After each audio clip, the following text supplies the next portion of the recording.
कमलानने यस्य प्रसादमात्रेण दुर्गा प्रीता भवेत् सती ॐ सती साध्वी भवप्रीता भवानी भवमोचिनी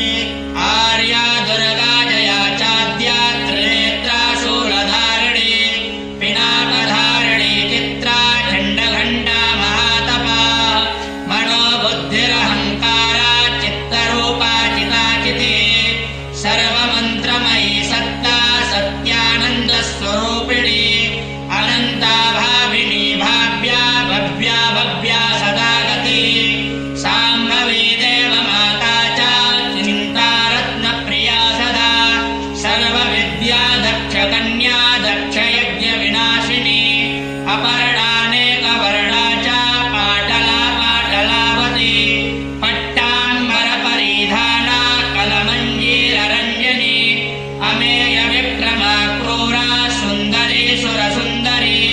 वनदुर्गा च मातङ्गी मतङ्गमुनिपूजिता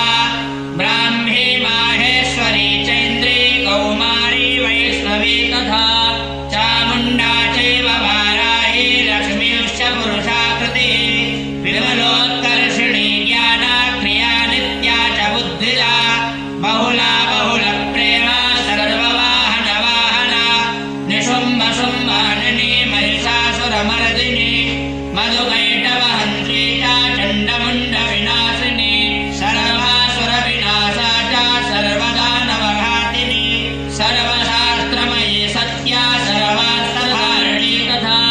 अनेकशस्त्रहस्ता च अनेकास्त्रस्य धारिणी कुमारी चैककन्या च कौशोरी युवती यति अप्रौढा चैव प्रौढा च वृद्धमाता बलप्रदा महोदरी मुक्तकेशी घोररूपा महाबला अग्निज्वाला रौद्रमुखी कालरात्रिस्तपस्विनी नारायणी भद्रकाली विष्णुमाया जलोदरी शिवदूती कराली च अनन्ता परमेश्वरी कात्यायनी च सावित्री प्रत्यक्षा ब्रह्मवादिनी यायं प्रवटे नित्यं दुर्गा नाम शताष्टका नासाध्यं विद्यते देवी त्रिभुवनेषु पार्वती धनं धान्यं सुतं जायां हयं हस्तिममेव च चतुर्वर्गं तथा शान्ते लभेन्मुक्तिं च शाश्वतीं